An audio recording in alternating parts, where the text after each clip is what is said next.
കാഞ്ഞങ്ങാട് പഴയ ബസ് സ്റ്റാൻഡിലെ നഗരസഭ ഷോപ്പിംഗ് കോംപ്ലക്സിൽ വിള്ളൽ കാണപ്പെട്ടു. അപകട സാധ്യത കണക്കിലെടുത്ത് പ്രവേശന കവാടം അടച്ചു. Bhima jewellery, old press club junction, Kasaragod. Kanhangad നഗരസഭയുടെ പഴയ ബസ് സ്റ്റാൻഡ് ഷോപ്പിംഗ് കോംപ്ലക്സിന് വിള്ളൽ കാണപ്പെട്ടു. ഇതോടെ പോലീസ് ബസ് സ്റ്റാൻഡിലേക്കുള്ള പ്രവേശന കവാടം പോലീസ് അടപ്പിച്ചു.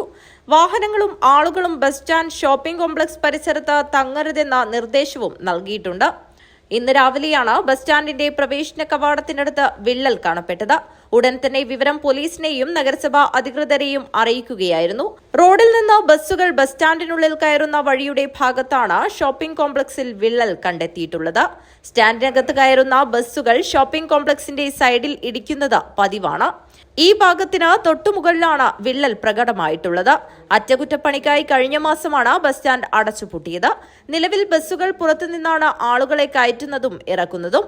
News bureau, Kanhangad.